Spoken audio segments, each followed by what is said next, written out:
ilaha illa wal hayyul qayyum wa atubu ilaih biniyatil qabul wa tamamul rizwan wa qulul hadrati nabi rasul sallallahu alaihi wasallam wa sahabah wa tabi'in wa tabi'it tabi'in wa man tabi'ahum bi ihsan min khususan lillah Syekh Abdul Samad Palimbani wa ila hadratin nabi al-fatihah. A'udzu billahi minasyaitonir rajim. Bismillahirrahmanirrahim. Alhamdulillahirabbil alamin arrahmanir rahim maliki yaumiddin. Iyyaka na'budu wa iyyaka nasta'in ihdinas siratal mustaqim siratal ladzina an'amta 'alaihim ghairil maghdubi 'alaihim waladdallin. Amin. A'udzu billahi minasyaitonir rajim. Bismillahirrahmanirrahim. Alhamdulillahirabbil alamin. Wassalatu wassalamu ala asyrafil mursalin sayyidina Muhammad wa alihi wa sahbihi ajma'in. Qala al-mu'allif rahimahullahu ta'ala wa adaman nafa'a bi ulumihi wa ulumikum fid dharain amin wa la hawla wa la quwwata illa billahil aliyyil azim al-azizil alim radhiyallahu anhu wa ankum wa an jami'il muslimin qala radhiyallahu an. Ucapan yang pertama adalah alhamdulillahirabbil alamin. Ucapan yang kedua adalah Allahumma salli wa sallim wa barik ala Sayyidina Muhammadin wa ala alihi wa ashabihi ajma'in.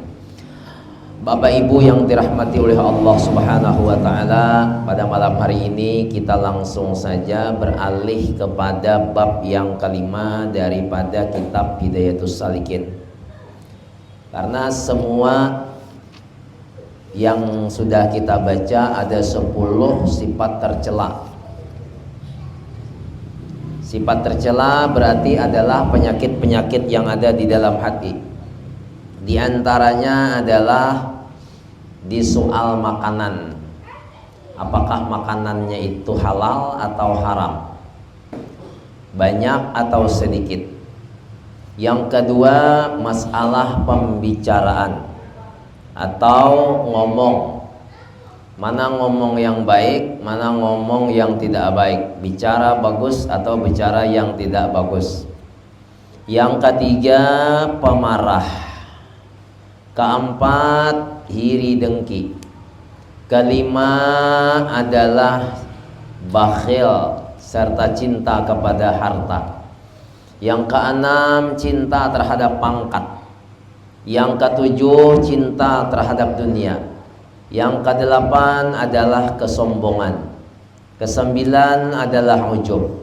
Yang kesepuluh adalah riya. Nah, inilah penyakit-penyakit batin yang perlu kita obati. Selanjutnya kita berbicara tentang obat. Apa obatnya yang 10 ini? Jadi ada 10 penyakit hati, kemudian ada 10 pulang obatnya hati. Al-babul khamisu fi ta'atinna batinah.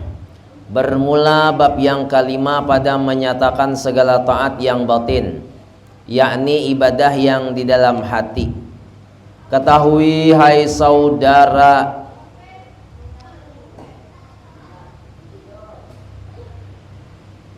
kami yang menuntut akan negeri akhirat, bahwa yang dikehendaki dengan ibadah yang batin itu yaitu segala perangai yang kebajikan dan sifat yang kepujian, dan murad atau maksud dengan maksiat batin itu yaitu segala perangai yang jahat dan sifat yang kecelaan, seperti yang telah lalu segala sifat kecelaan itu pada bab yang keempat.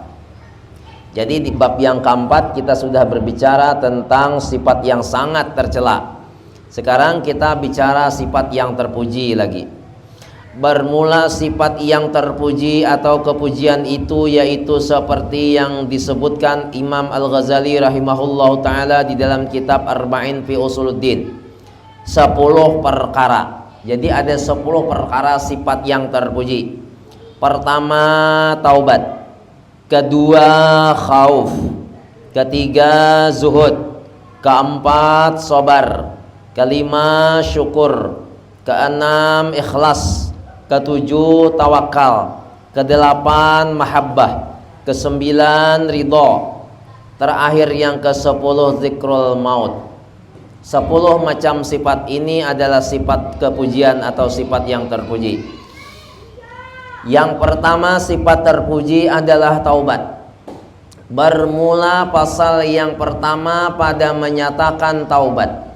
Adapun taubat itu maka yaitu permulaan jalan bagi salikin, yakni permulaan orang yang hendak menjalani jalan menuju kepada hadrat Allah Subhanahu wa taala. Dan kunci atau miftah sa'adatul muridin, kebahagiaannya orang-orang yang menuntut ilmu, yakni adalah taubat.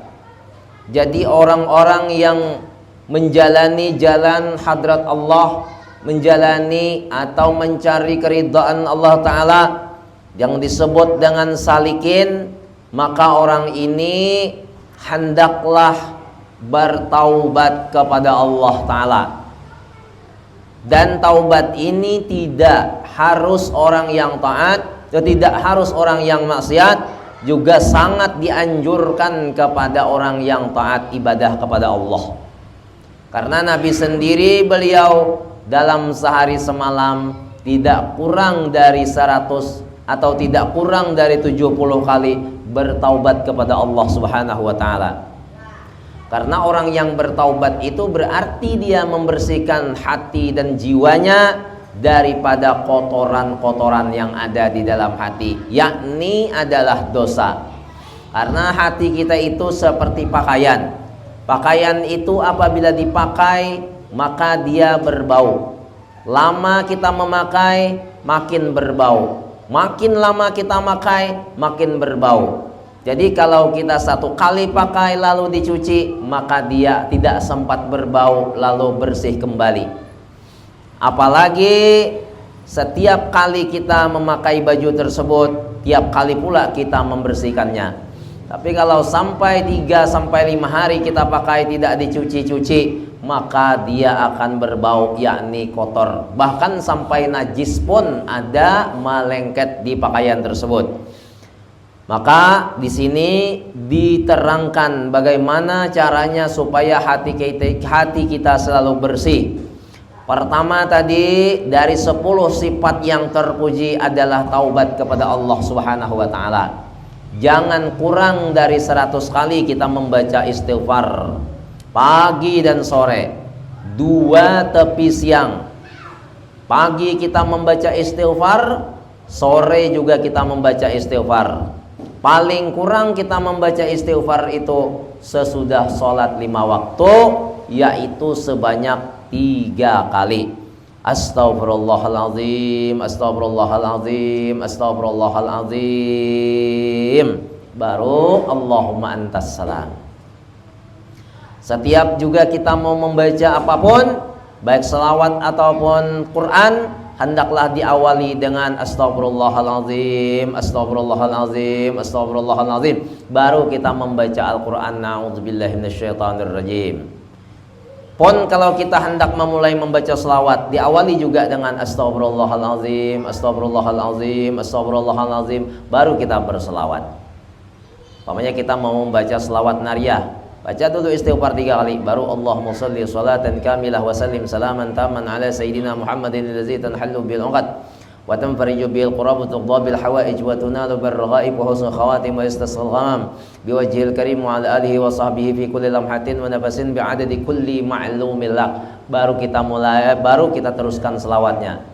Karena Habib Ali bin Muhammad bin Husain Al-Habsyi, beliau mengajarkan kepada kita sebelum pembacaan maulid diawali dulu dengan istighfar. Bahkan istighfar yang beliau tulis itu adalah istighfar yang sangat baik, istighfar yang maknanya luar biasa, yaitu astaghfirullahaladzim li wa li walidayya wa li ashabil huquqil wajibati alayya wa li jami'il muslimin wal muslimat wal mu'minin wal mu'minat al ahya'i minhum wal amwat. Baru mulai salawat. Ya ayyuharrajuna minhu syafa'atan sallu alaihi wa sallimu taslima. Allahumma salli wa sallim wa barik alaihi wa ala alihi.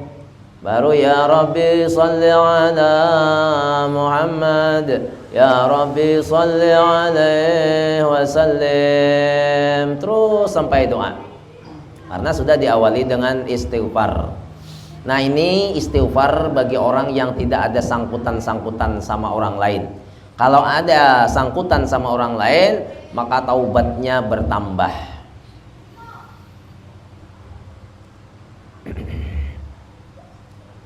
Jadi tadi taubat itu anak kunci bagi kemenangan segala muridin atau orang yang baru atau belajar ilmu agama.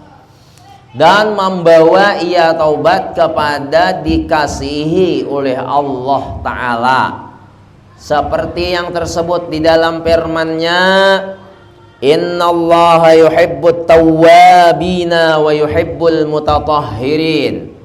Bahwasanya Allah Ta'ala itu sangat kasih ia akan orang yang banyak taubatnya, dan kasih pula ia akan orang yang bersuci daripada segala dosa dan noda. Orang yang bertaubat dikasihi Allah Ta'ala. Bahkan orang yang bertaubat ini sampai menarik sesuatu yang di luar jangkauan datang langsung ke rumah kita tanpa ada sabab sama sekali. Kemudian Nabi SAW bersabda, at-taibu habibullah, at-taibu minadz-dzambi kaman la dzanba lahu. Bermula orang yang taubat itu kekasih Allah Ta'ala. Bermula orang yang taubat itu seperti orang yang tiada berdosa. Pertama, dia dikasihi oleh Allah Ta'ala. Yang kedua, seperti bayi yang baru dilahirkan. Kenapa? Karena dia selalu meminta ampun kepada Allah Subhanahu wa Ta'ala daripada segala kekeliruan dan kekhilafannya, baik yang disengaja kekeliruan tadi ataupun yang tidak disengaja. Firman Allah Subhanahu wa Ta'ala, syahdan, ketahui olehmu bahwasanya taubat itu wajib atas tiap-tiap orang yang mengerjakan maksiat, dengan dalil Quran dan hadis Nabi SAW dan ijma' ulama, segala ulama. Seperti firman Allah Ta'ala, wa tubu ilallahi jami'an ayyuhal mu'minun la'allakum tuflihun. Taubat oleh kamu sekalian kepada Allah Ta'ala, hai segala orang yang mukmin, mudah-mudahan dapat kamu akan kemenangan. Jadi orang yang taubat dipastikan mendapat kemenangan. Karena taubat tadi ada hukumnya wajib, seperti kita mengerjakan dosa-dosa besar. Seperti meninggalkan sembahyang, wajib bertaubat. Pernah meninggalkan puasa, wajib kita bertaubat. Pernah tidak mengeluarkan zakat, wajib bertaubat. Duit banyak tidak mau melaksanakan ibadah haji umrah walau sekali, taubat kita kepada Allah Ta'ala, hukumnya wajib. Pernah kita tidak memberikan nafkah kepada istri dan anak, atau tidak melaksanakan akan kewajiban seorang istri kepada suami, dan itu adalah merupakan dosa besar, maka wajib kita bertaubat kepada Allah Subhanahu wa Ta'ala. Pernah kita khilaf dengan tetangga, wajib kita taubat. Pernah kita mendustai orang lain, mengurangi takaran, mengurangi timbangan, mengurangi meteran, taubat wajib hukumnya kepada Allah Ta'ala. Nah, ini semua adalah yang wajib-wajibnya. Ada gak taubat itu yang sunnah? Yang sunnah itu hanya di mulut, yaitu astaghfirullahaladzim. Membacanya itu hukumnya adalah sunnat. Kita lanjutkan. Bermula syarat taubat itu 3 perkara. Pertama, bahwa mengekalkan daripada maksiat. Kedua, bahwa menyesal atas perbuatannya itu. Ketiga, bahwa mencita-cita ia atas tiada kembali kepada maksiat itu selama-lamanya. Ini jika ada dosa itu antaranya dan antara Allah Ta'ala. Maka jika ada dosa itu antara dia dan antara manusia, seperti ada yang dizalimnya itu harta orang, maka tambah oleh syarat yang keempat, yaitu hendaklah mengembalikan akan hak orang yang dizalimnya, atau meminta halalkan akan dia harta yang dizalimnya tadi. Maka jika tiada mempunyai harta ia, seperti ia gaib atau tidak punya apa-apa, tiada diketahui akan tempatnya yang dizalimnya itu, atau yang dizalimnya itu orangnya sudah meninggal, sudah mati, maka hendaklah engkau kembalikan kepada warisnya. Maka jika tiada warisnya, maka jika dapat engkau sedekahkan kepada fuqara. Warisnya tidak ada, sedekahkan kepada orang-orang fakir.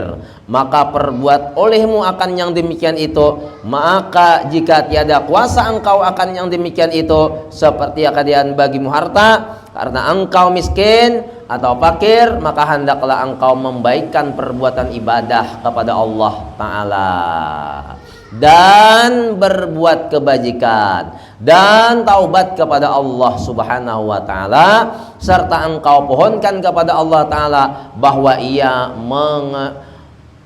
menghalalkan akan yang demikian itu pada hari kiamat. Nah, inilah cara-cara bertaubat kepada Allah Ta'ala. Ada orang yang mengamalkan tarekat, baik tarekat Samaniyah atau tarekat Qadariyah Naqsabandiyah atau tarekat Idrisiyah atau tarekat Alawiyin dan sebagainya, atau lagi tarekatnya amal soleh, tapi tidak nampak akan manisnya ibadah tersebut, tidak nampak manisnya tarekat tersebut, tidak nampak manisnya ibadah yang lain. Seperti dia tidak pernah merasakan tenang, dia tidak pernah merasakan nyaman di dalam ibadah. Seperti dia membaca Al-Quran, seperti lagi dia membaca sholawat, seperti lagi dia sembahyang baik wajib atau sunnah, baik dia puasa atau wajib ataupun sunnah, baik dia melaksanakan atau dia melaksanakan ibadah haji dan umrah, tapi dia tidak pernah merasakan kenyamanan, tidak pernah merasakan ketenangan. Ini penyebabnya adalah dosa. Ngaji setiap hari tapi tidak pernah tenang, penyebabnya adalah dosa. Selawat kita tiap hari, bahkan lebih daripada 1000 membaca selawat, tidak pernah tenang, ini adalah penyebabnya dosa. Hidup di rumah tangga tidak merasa damai, tidak pernah merasa aman, ini adalah dosa. Jadi supaya semua itu kita merasakan tenang, maka hendaklah bertaubat senantiasa kepada Allah Subhanahu wa Ta'ala. Caranya tadi bertaubat, syaratnya 3 macam. Pertama, syaratnya tadi adalah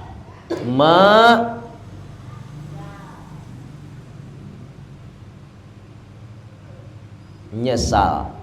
Apa menyesal? Mengekalkan daripada maksiat. Artinya 3 perkara. Pertama, bahwa meninggalkan daripada maksiat, jangan lagi dilakukan maksiat. Pamannya selama ini dia mengurangi takaran di dalam berjualan, jangan lagi. Menyesal dia, jangan sampai mengurangi takaran. Yang kedua. Yang ketiga, cita-citanya selama-lama lagi tidak akan mengurangi takaran, timbangan dan lain sebagainya. Orang mau membeli barang kepada kita, lalu orang tersebut menawar, katanya bisa nggak sekian. Oh, nggak bisa, modalnya juga nggak sampai seperti tawaran Anda itu. Padahal itu cuman bohong dan dusta. Wajib kita meninggalkan, menyesal, mencita-cita, jangan lagi berbohong. Yang paling sulit itu adalah apabila hubungannya dengan manusia. Kita sadar sekarang sesadar-sadarnya bahwa kita ini pernah maksiat, tapi kita ada menyakiti orang lain.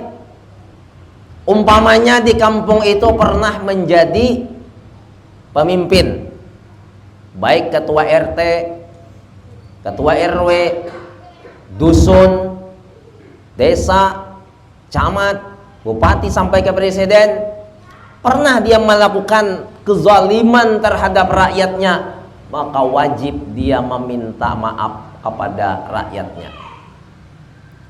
Atau manusia itu pernah dia mengambil hak orang lain, umpamanya lagi jalan-jalan santai, melihat sepeda motor orang, anak kuncinya ada di motor, tengok kanan kiri depan belakang aman, lalu dibawanya motor orang tersebut.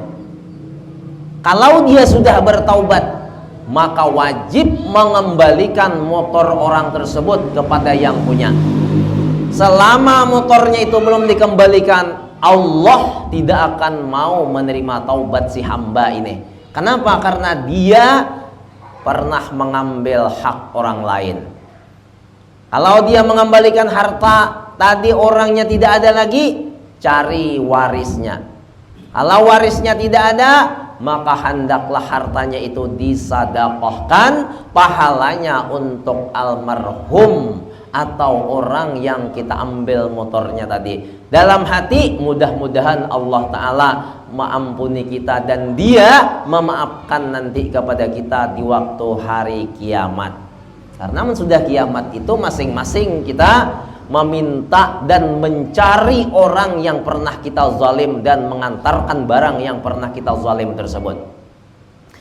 Wa nufikha fis suri fa idza hum minal ajdasi wa hum minal ajdasi ila rabbihim yansilun. Pada ketika ditiup sangkakala hari kiamat, maka seluruh manusia dibangkitkan oleh Allah Subhanahu wa taala dan dikembalikan lagi rohnya ke jasadnya. Lalu dia hidup kembali seperti semula.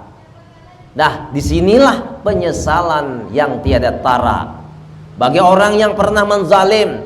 Walaupun hanya mengambil harta orang lain sedikit, tetap dia kemana-mana membawa harta itu. Umpamanya kita pernah mengambil buah mangga tetangga, wajib kita mengantarkannya. Mengantarkan mangga tersebut. Tapi orang yang diambil mangganya tadi tidak menerima lagi karena hari sudah kiamat. Mumpung kita masih hidup, jangan kita menunggu mati, jangan menunggu sakit, jangan menunggu nanti. Nah, jadi oleh karena itu bagi kita setiap saat hendaklah bertaubat kepada Allah Subhanahu wa taala. Kalau kita sudah minta maaf kepada orang-orang yang pernah kita sakiti, orang-orang yang pernah kita zalimi, orang-orang yang pernah kita aniaya, orang-orang yang pernah kita ambil barangnya, orang-orang yang pernah kita pukul badannya, orang-orang yang pernah kita sakiti badannya atau hatinya, maka kita cukup lagi meminta ampun kepada Allah Subhanahu wa taala. Cukup kita minta ampun kepada Allah. Kita ini pala tidak lepas daripada berdosa. Ulun ini tadi dari Pulau Palas menuju Parit Lapan sini, banyak kezaliman terjadi di jalan. Salah satu kezaliman yang kita tidak merasa adalah tidak memadamkan lampu sorot. Dan itu membuat mata orang menjadi silau, lalu dia susah memandang. Bisa terjadi kecelakaan karena berpas-pasan.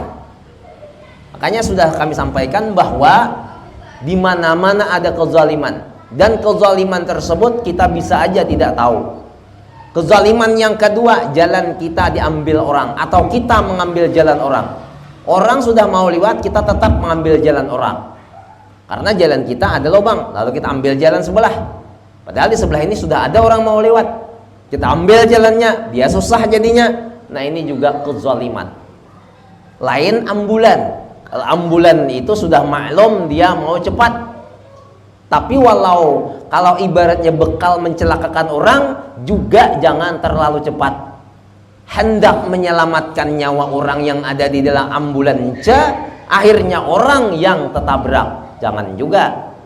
Aparatur kepolisian, aparat pemerintah, seperti aparat keamanan, biasanya mengawal rombongan aparat pemerintah ini ke suatu ada tugas keluar daerah, lalu dia memimpin dari depan, kemudian memimpinnya tadi dengan brutal, umpamanya seperti saya pernah dulu hampir saja terbentak keluar hampir takipai keluar karena aparat ini laju banget membawa mobilnya, tidak memandang lagi, padahal yang dikawalnya adalah orang-orang yang sehat di dalam situ. Itu juga adalah kezaliman. Nah, jadi banyak sekali kezaliman terjadi apabila kita sudah keluar dari rumah. Jangan kita menzalim orang. Kemana kita mau minta ampun? Jadi oleh karena itu, bahwa kita ini tidak lepas daripada dosa, makanya hendaklah kita itu meminta terus keampunan dari Allah Subhanahu wa ta'ala. Maka apabila dia berhubungan dengan manusia, maka minta ampunnya sangat besar. Sangat besar minta ampunnya itu. Kalau kita nih jadi umpamanya Lila mau jadi bupati, maka wajib meminta ampunnya itu melalui media sosial supaya seluruh pendengar rakyatnya. Saya selama 5 tahun menjabat di negara Konoha atau di Kabupaten Konoha ini, apabila ada kesalahan dan kekhilafan rakyatku yang tidak disengaja ataupun yang dengan sengaja, maka kami sebagai pemimpin, karena hari ini sudah terakhir daripada kami menjabat, maka kami minta ampun, minta maaf, minta halal, minta ridho. Kalau ada yang tidak senang silahkan datangi kami. Tapi nyatanya ada nggak yang seperti ini? Nggak ada kan? Nggak ada. Kau sah kita di pemerintahan, kita jadi rumah tangga, kita sebagai pemimpin, wahai kumpulkan anak istri, wahai anakku, wahai istriku, bila ada abah berisi kezaliman, kesalahan, tolong dimaafkan. Kalau kalian tidak memaafkan, maka Allah Ta'ala akan memaafkan jualan abah. Begitu juga seorang istri juga minta ampun, kumpulkan keluarga, wahai suamiku dan anak-anakku, kalau ada merasa kalian terzalimi, mama meminta ampun, minta maaf, minta halal, minta ridho. Nah, inilah yang bisa terjalin hubungan mawaddah warahmah dan sakinah. Pernahkah kita di rumah tangga seperti itu? Tidak pernah. Makanya kita beramalan benggeparai kada mau merasa nyaman karena tidak ada ampun maafnya. Hukumnya wajib ini. Kadang bini memasakkan nasi kemasinan, kadang kehambaran, kadang kepedasan. Nah, lalu si istri tadi minta maaf kepada suami kalau masakanku selama ini tidak merasakan nyaman bagi abang, maksudnya suaminya. Dan suaminya juga minta maaf kalau selama ini ada marah ketika menyantap makanan tersebut tidak sesuai selera. Ini wajib ini minta maaf. Adakah kita mengucapkan hal demikian di rumah tangga? Tidak ada. Kalau tidak ada, mulai mendengar malam ini kita ampun maaf, minta halal, minta ridho. Di rumah tangga aja lu kada usah dengan tetangga. Ini hukumnya wajib karena kita tidak tahu kezaliman itu. Kadang kita tidak merasa orang sarik, orang marah pada ketika kita berbicara. Kadang kita tidak tahu tingkah laku ini menyinggung perasaan orang lain, tidak tahu. Makanya disuruh bertaubat. Abah guru sekumpul menyarankan di zaman now ini kita paling kurang 1000 kali membaca astagfirullahalazim. Astagfirullahalazim, astagfirullahalazim, astagfirullahalazim, astagfirullahalazim, astagfirullahalazim, astagfirullahalazim, astagfirullahalazim, astagfirullahalazim, astagfirullahalazim, astagfirullahalazim, astagfirullahalazim, astagfirullahalazim, astagfirullahalazim. Kalau ibarat 200 sembahyang, 5 kali sembahyang 1000. Karena orang tuh Pak, Bu, kalau diberi Allah Ta'ala taubat, maka permohonan kita dikabulkan. Kalau diterima Allah Ta'ala atau diberi Allah Ta'ala taubat, segala apa yang kita lakukan menjadi nyaman dan tenang. Kita punya keluarga, nyaman. Kita punya usaha, tenang. Kita punya kawan, nyaman. Kita punya macam-macam, nggak ada yang mengganggu lagi. Kenapa? Karena kita sudah diampuni oleh Allah Subhanahu wa Ta'ala dosa. Kata polisi, wahai kalian yang ada di penjara, kalian ada yang tahanan 10 tahun, ada yang 15 tahun. Sekarang kalian kami ampuni jadi 8 tahun saja. Kenapa? Karena kalian merubah tingkah laku yang dulunya jahat. Kami lihat selama 8 tahun kalian itu sangat berubah menjadi baik. Karena kan penjara itu sekarang ini artinya LP, lembaga pemasyarakatan. Sembahyang kita tingkah laku bagus diampuni oleh kepolisian, akhirnya kita dikeluarkan, tidak lagi di penjara. Nyaman kan? Karena sudah diampuni oleh orang yang penjara itu. Artinya polisi sudah memaafkan kita. Makanya orang ini korupsi, tapi tingkah laku kita berubah, bisa diringankan itu penjara.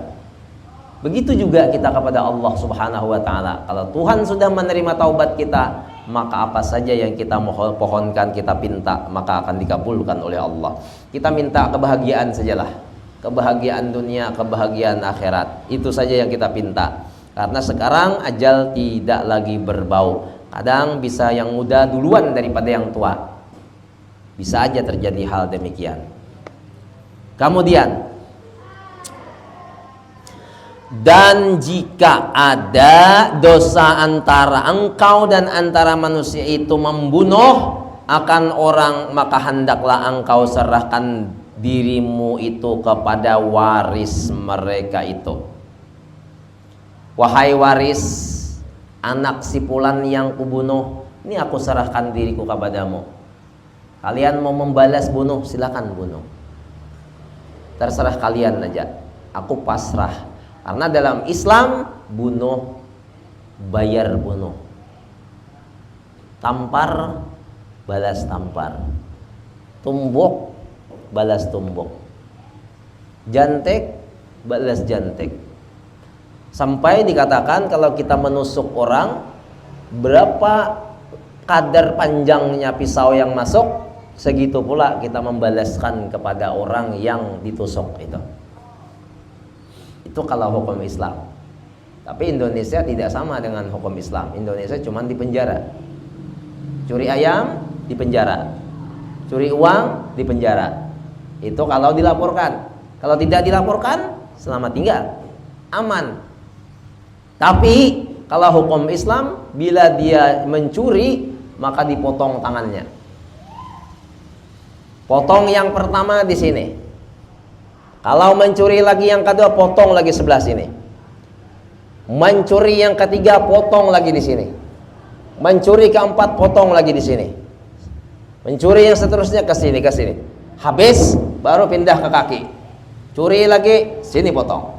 Curi lagi, potong sini. Curi lagi, sini, sini. Akhirnya habis. Itu hukum Islam. Kalau ada hukum Islam itu di tembilahan sini, banyak yang putus tangan.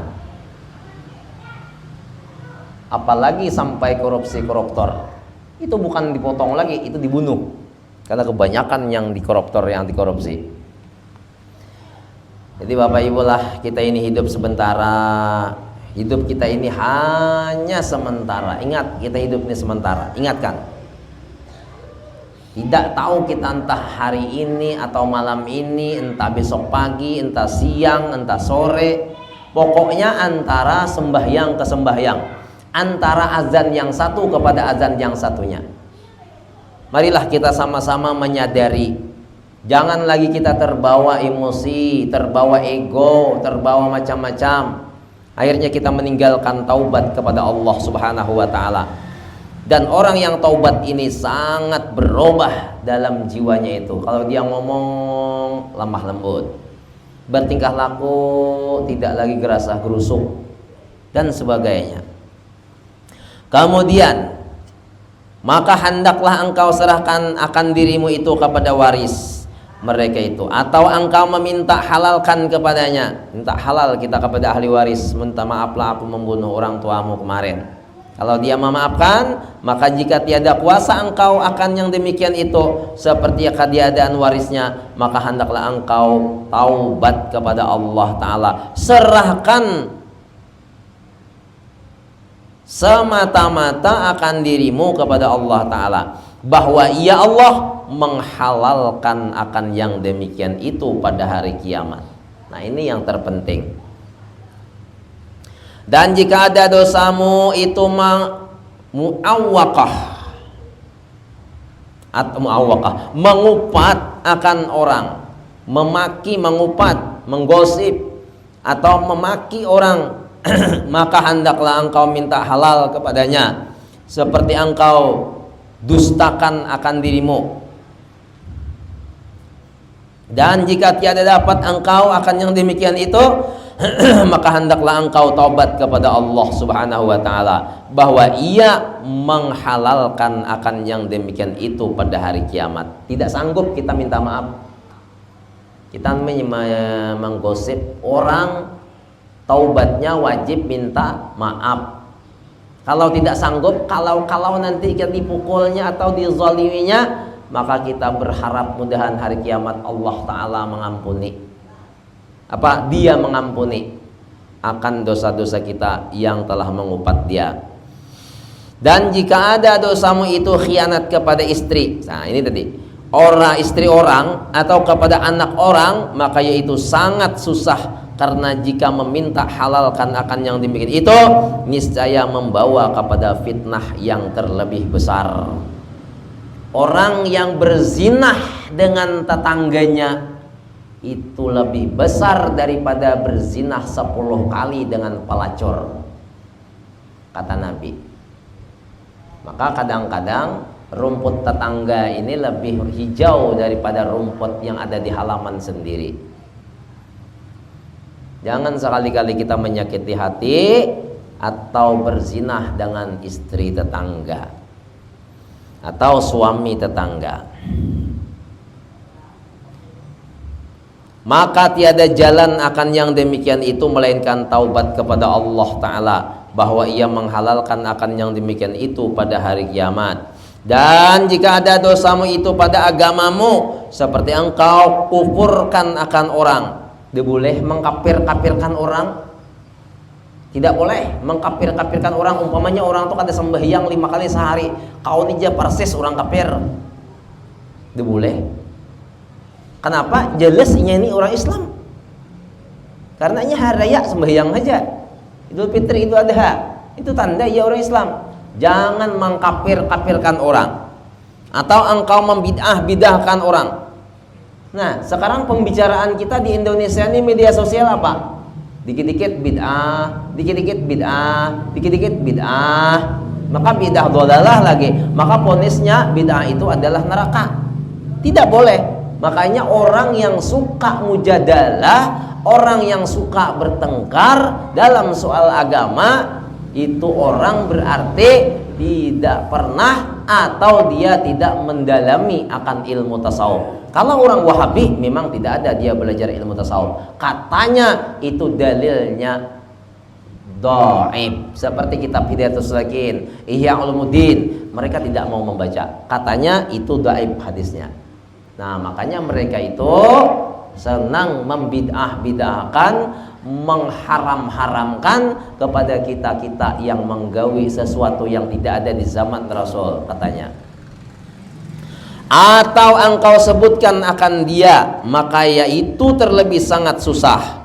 Maka tiada jalan yang demikian itu melainkan engkau dustakan akan dirimu pada hadapan mereka itu, serta engkau meminta halalkan daripada mereka itu. Maka jika tiada dapat akan yang demikian itu, maka taubat engkau kepada Allah Ta'ala, bahwa Ia menghalalkan akan yang demikian itu pada hari kiamat. Jadi bapak-bapak nang kayak inilah, kita suah baca cuntan di kampung tuh lah, suah kita baca cuntan, tapi kita tidak berani minta maaf, takutan kayaknya kalau di macam-macamnya kita minta ampun jalan Allah Ta'ala. Kuasa kada sanggup nih membulikakan. Kalau membulikakan kayaknya macam-macam pulang fitnah timbul. Oh, ikam suah mencuntan leh. Oh, ikam suah mengambil getku leh. Pantas saya ikam ni jakada musuki, ha, macam-macam pulang kejadian kayaknya kan. Nah, yang itu kita minta ampun aja lawan Allah Subhanahu wa taala. Itu lebih baik daripada kita meminta ampun lawan orangnya. Karena hal tersebut bisa membahayakan. Artinya kita meminta ampun kepada orang yang kita zalim tadi, bekalan dia itu tidak akan mengampuni kita. Artinya dia menyebut kejelekan kita di lain hari. Maka oleh karena itu kita cukup dengan Allah Subhanahu wa taala aja. Pati bazinah kah? Suah. Jangan berkisah lagi, ampih aja langsung sudah. Wallahu alam bisawab wa ilaihil marji'u wal ma'ab. Nah, itu jalan taubat kepada Allah taala tadi. Wallahu alam. Fatihah.